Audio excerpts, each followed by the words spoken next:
the sun was rising on the ancient city of Jerusalem, the final leg of our journey was just beginning. There have been some great advances here, and I'm proud of that, obviously.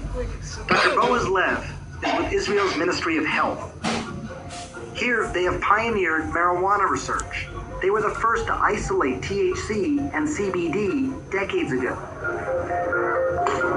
And now the country's ministry licensed 10,000 patients to use marijuana medicinally and has approved more than a dozen studies to treat illnesses like PTSD, pain, Crohn's disease, even cancer. Hopefully, this will prove to be the best medication. I really hope so. We're not there yet. Answers might come from places like this. It's a state-run nursing home outside of Tel Aviv. Residents here are using marijuana for pain, loss of appetite, Parkinson's disease, and dementia. Moshe Root is one of those residents. He was 77 when he smoked his first pipe of marijuana. He's 80 now, and he smokes a couple of times a day. It's to help with the pain and the hand tremors caused by a stroke. So it's a mixture of tobacco and marijuana. He even decided to light up during our interview to stop his hands from shaking. You're saying your hands are steady because of the marijuana? It also helped ease a deeper pain hidden from sight. You see, Moshe is a Holocaust survivor. When his wife died a couple years ago, he was haunted by nightmares of his childhood, hiding from the Nazis. The marijuana, he says, took him out of the darkness. You dream. You fly. When you smoke? Yeah. There are 19 other patients here. Scientists at Tel Aviv University are now studying their progress, and they call the results outstanding, including weight gain, improved mood, pain and tremor reduction. But I can tell you as a doctor, it was my next stop that proved the most surprising. This is Israel's largest hospital, Sheba Medical Center. You put up your medical cannabis. Amashe is using marijuana to help him with the pain and nausea from chemotherapy. Filling up this balloon, so that's your medicine inside there. Now take it out, put up the lung. And he's doing it inside the hospital. How are you feeling? I really, first of all, in the muscle, in the leg.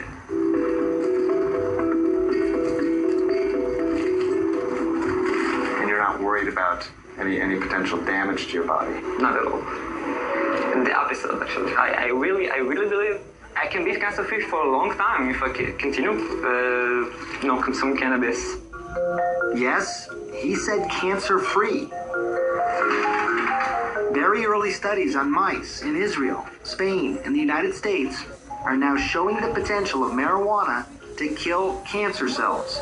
It's exciting research, but it is still in its infancy, and it's inconclusive.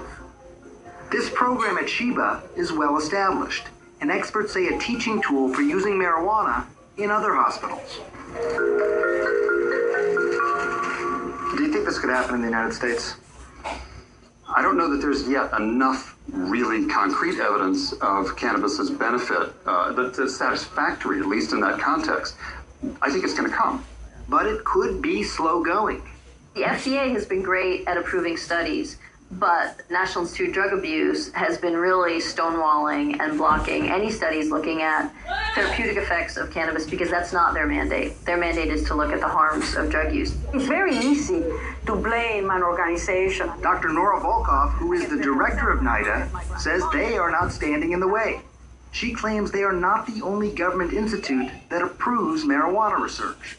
If you would come up with a grant that says, okay, this is going to be a treatment for drug addiction, then it would go to us. But if it's cancer, it goes to the Cancer Institute. If it is schizophrenia, it goes to NIMH. And so the institutes have a mission with certain diseases. What is clear, there are bureaucratic hoops that most researchers simply don't want to jump through. Neuroscientist Carl Hart. There are not many people studying marijuana. It's very difficult to get approval to study marijuana. What's nice about Israel is that the government is helping the research to happen. And it's research that could give hope to patients like Charlotte Figge. Scientists in Israel are learning that marijuana use might actually protect the brain, not damage it. They've been able to show that it can decrease the amount of brain damage from head injuries Right. in mice. To be able to give a medicine after the injury to reverse some of the damage, that's huge. I want to paint my nails. You gonna paint your nails? I'll paint your nails. I literally see Charlotte's brain making connections that haven't been made in years. It's almost seeming to build her brain, where before it seemed broken. And while scientists are still at the very early stages of knowing if this is actually happening, I can tell you it was remarkable to see her progress. In the 3 months since we first met her, we saw a change. She was now talking more. Say puppy.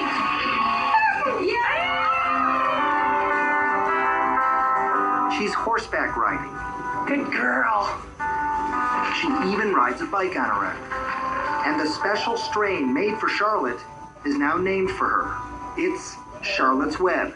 It is Charlotte's plant. It's Charlotte's plant. Not anymore. Now it's for all the children. More than 41 children are using Charlotte's Web here in Colorado. All of them are reporting significant seizure reduction. And there are dozens more on a wait list, hoping, praying that a plant could change their lives, just like it did for Charlotte. I'm gonna get you. You both seem very at peace. I'm very at peace. Yeah, very peaceful. We've been given a great life. It's unfortunate that Charlie has this Dravet syndrome, but thank God we've got something now that's working. And she's doing so great today.